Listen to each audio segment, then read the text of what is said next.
Welcome to Sense and Sika, the podcast, season 2, episode 4. In today's episode, we are talking about workplace characters. You know, Pam, Jim, Michael Scott, Stanley. If you don't get it, forget about it. I'm a huge Office fan. But for real, we are going to get into some of the characters that you will meet in the workplace and how to navigate your relationship with them. Because at the end of the day, they're going to be in your face Monday to Friday. But first, let's get into the hot topic of the week. And this is the craziest thing to me, which is quiet firing. That's the new term that has been coined for when a manager or a senior boss starts to frustrate you to the point where they have no choice but to make you resign. And they do this because they want to save themselves the formalities of either dealing with the legal team or paying out your severance, which is a whole HR process in the background. Quiet firing is so evil and insidious, especially in this current job market where it's really hard for people to find a new role quickly. You're intentionally messing with somebody's mental health. You're intentionally stressing them out so that they are in survival mode at work. And when you're in survival mode at work, you cannot bring your best foot forward and perform well. So they're either stressing you to the point where they're going to try and put you on a PIP, a performance improvement plan. And when they put you on the PIP, that also absolves them of giving you severance in the US because they're able to prove that you were fired for a cause and not because of a mass layoff or a reorganization where they would have to pay you out severance. So it's so crazy to me because quiet firing is literally a second job on top of your job. You're intentionally stressing somebody out to the point where they're not performing well. They can't think straight. They go home stressed out. They can't sleep. You're doing that on top of your normal job. Are you okay? What kind of a person are you to do that? Mind you, none of their salary and payment is coming out of your personal pocket. So how do you wake up in the morning just plotting on how to frustrate someone to the point where they have to exit the company? You people who are stressing out your colleagues, stressing out the people who report to you, your time is coming. Quiet firing is wrong. It's evil. And if you've been through that, I really empathize with you. I'm very sorry. It can also mess with your sense of reality because you feel like, am I crazy? Is this only happening to you? It probably is only happening to you, intentionally so. So really don't ignore the signs of quiet firing.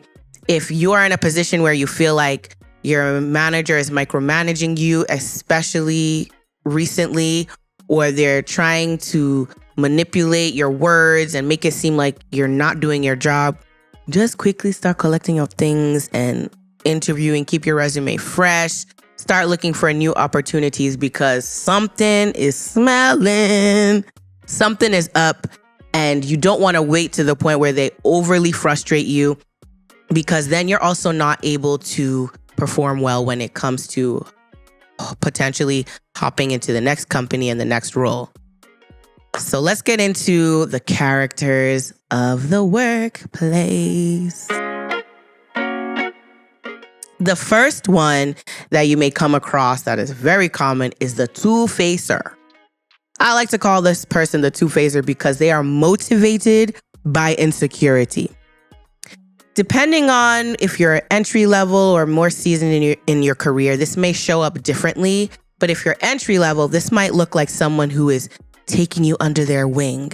They're helping you learn the job. They're helping you train. And as you get more comfortable and familiar with them, they might start dropping in things about the job that they themselves don't like. They might complain about the boss. They might complain about HR. They might complain about different policies. And they're trying to let you let your guard down so that you also start complaining about things early in the game. And the minute you open your mouth to start saying things that you don't like, the manager, he's like this. Oh, the HR people, they're like that. That's when they've got you. They've got you by the throat. You have to be very careful because they'll use any information that you willingly shared with them against you in an effort to make you look bad or make you look like you don't know your job. You may be sitting there wondering, why would somebody do this? It's because they themselves are insecure. So if you're a new person coming into the company, they may see you as a threat to their job, especially if they've been stagnant, they've not moved around in the company or externally for a while. So be very, very careful. With this type of two-facer, you have to watch your words carefully. If you're new to the company and they're just showing you the ropes, make sure you are reporting to your superior, your boss, personally. Don't allow them to do things like, oh, I will give feedback to the manager, I'll give feedback to the director on how your training is going. No, because a lot of times they like to insert themselves as your superior because it helps them feel like they're above you. Meanwhile, you are all in the same role, reporting to the same boss. Don't let them play games with you. Give feedback on your own time. Personally, maybe you can CC them into the email so that they feel a little important, but just manage your expectations with this person. Don't vent to them about how the job is going. Don't give them any type of negative feedback because the day you do, you will meet a very disappointing end, and it can cause a whole lot of drama and position you to not be liked early on in the new job and the new role. Be careful. The next person who you will most likely come across at some point in your career, this person, I call them Mr. Copy Paste, Mr. or Mrs. Copy Paste. This person aggravates me to no end because they have built their own career riding on the coattails of other people's ideas and input. That annoys me so much because what are you doing with your time? Why are you even here if you yourself are not learning anything or sharing anything insightful? Mr. Copy Paste is just waiting for you to lead with something to cue them in. So when you say something like, I have an idea, or I thought that we should, that one is sweeting them. They just perk up and they use whatever is coming next, and they like to market it as their own information or their own idea. So let's say you're on a project with your team. You're trying to revamp the financial cycle. The moment you say, hey, I think that we should do our audits this way instead of the usual way. Like joke, before you know it, they have gone to the director or they've gone to the managing partner to present themselves with this new idea that they just came up with that you absolutely just mentioned in your project team meeting. When you're dealing with Mr. and Mrs. Copy Paste, you have to beat them at their own game. Document everything. These people will force you to learn how to document everything if you haven't started already. If you have an idea or a private meeting with this type of person, make sure you are recapping the meeting as soon as you press click. As soon as the meeting closes, send a recap. Hey, this is what we discussed. These are the next steps for you and for me. I'm the one that brought this idea. This is what your role is with executing, and send it. Have a paper trail. Because if you are going face to face with Mr. and Mrs. Copy Paste and it's a matter of being promoted or moving into a new role, they can easily take credit for all of your work, ideas, and effort and make it seem like they've done it. And before you know it, they're moving on to a new company or ahead of you in the job, in the company. And you two, you're just sitting there because now you look crazy, right? Someone has taken credit for all of your ideas and hard work. So now you look crazy coming to say that you've done this same thing, even though you are the person who truly did bring those ideas and strategies to the table. So get ahead of this copy paste person by documenting everything, recapping things quickly, and send follow-ups, making sure that you are part of an active workforce, making sure that there's no confusion about who is owning what when you're dealing with this type of person. The next person this one is a standard in every workplace, no matter the industry, no matter the sector. It is the office gossip / hater. But the office gossip is everywhere. This is the person who knows everybody's business from A to Z. You give them small gari soakings, they take it and they make benku out of it. They always have an idea. They always know that, Akuba's gonna do this. That's because Enoch told her this. And Akuba's getting married on this date and she's taking vacation on this date. They know so many unnecessary details about people on the job. You're not even sure what their actual job title is or what they do. With the office gossip, you have to be really careful about what you share with them because you have to make mental note that whatever you say will be repeated indefinitely 1,000,000 times over. So be careful with that type of information. And dealing with the office gossip will really show you that everybody at work is not your friend, right? Because even if you have a friendly relationship with the office gossip, when they're sharing your personal information with other people, now people are bringing their own issues, personal issues into the mix and painting you in a certain light. So now you have beef with everybody and you don't even know what happened, all because you told too much information to one person. So be very careful. I remember I was on TikTok and I was watching this video of a woman who thought she was buddy with her colleague. And she ended up telling them that she's in the home buying process. So she's about to buy a home.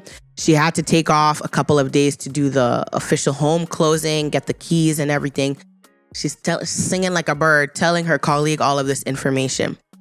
Long story short, she comes back from those couple of days off.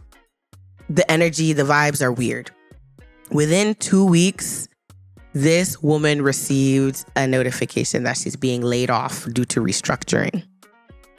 Essentially, the office gossip relayed to their team lead, their manager, that she's buying a new house, and the manager brings their personal issues and insecurities to the table, and they felt some type of way, and they wrongly fired her. Can you imagine? These are the things that are happening, or real life examples of what happens when you overshare and tell information to the wrong person. I know it's difficult to sometimes toe the line and understand what your boundaries are at work, but you really have to be careful and know that not all of your colleagues are cool like that, and not all of them are your friend. Most of them are not your friend, actually. So you have to be careful about the information that you're sharing, especially if it's private, personal, financial related wins and opportunities that you have coming your way. The next person who you will likely come across in the workplace, I like to call this person the jaded / retirement track type of person. This person, you ought to be very, very careful with them because sometimes they're cool, sometimes they're not. You just have to figure them out along the way. But I've also come in contact with this person in my own career, and they've been the biggest blessing to me. So the jaded retiree person has been in the company for 10, 15, 20 years. They have survived all of the layoffs and restructurings. They have a depth of knowledge that almost nobody else in the company has.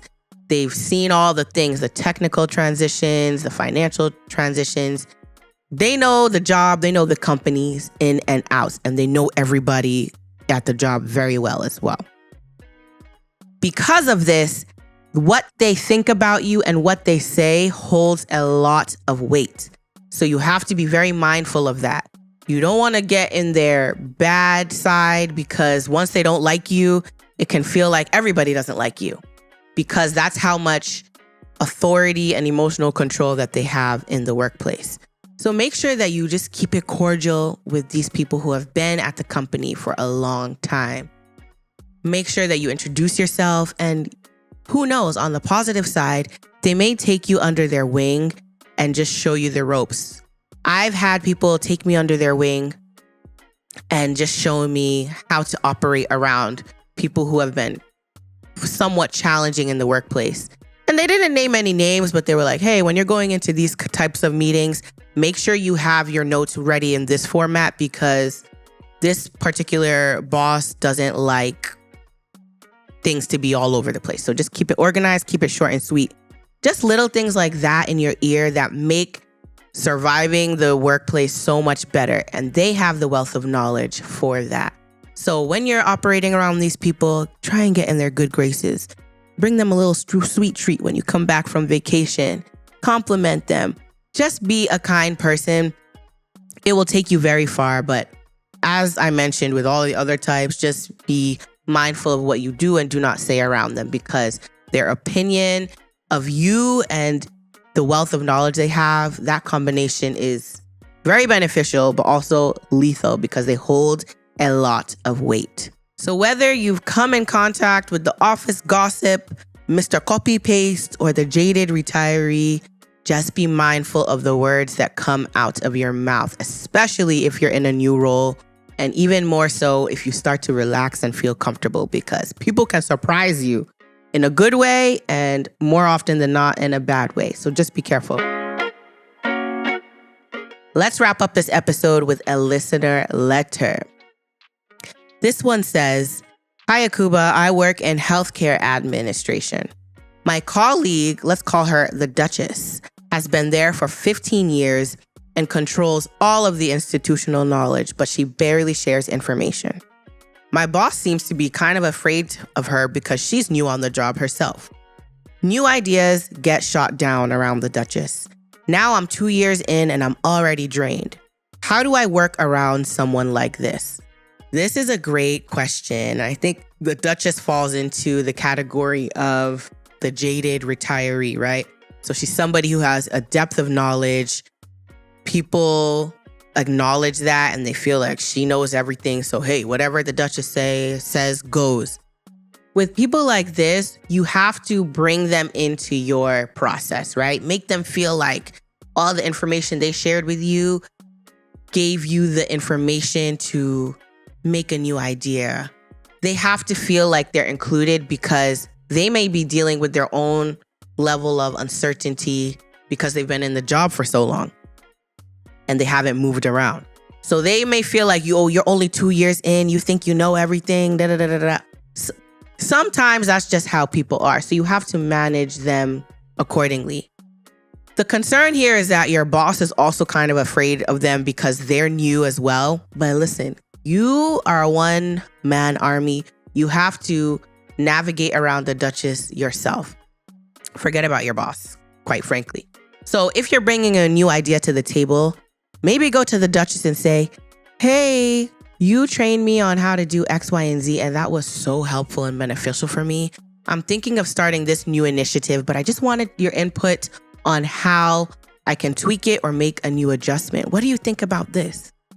And even if you don't take anything that she says into consideration, just the fact that you made the effort to make her feel included in the process, you acknowledge that you appreciate her depth of information and wealth, that alone will put you in the good graces, and maybe that will put your idea forward to the next stage because the Duchess feels included.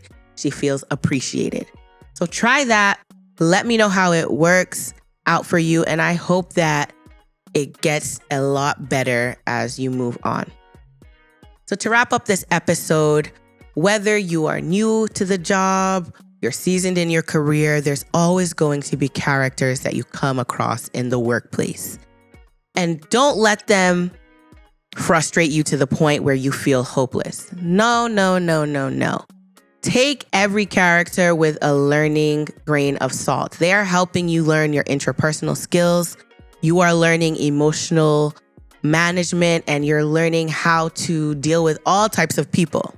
In this life, you're not always going to work with people who you get along with or who you like on a personal level, but it's all about managing and leveraging relationships to get to the next point. So I will see you on the next episode. I hope you left this episode with more sense and hopefully more Sika. See you soon.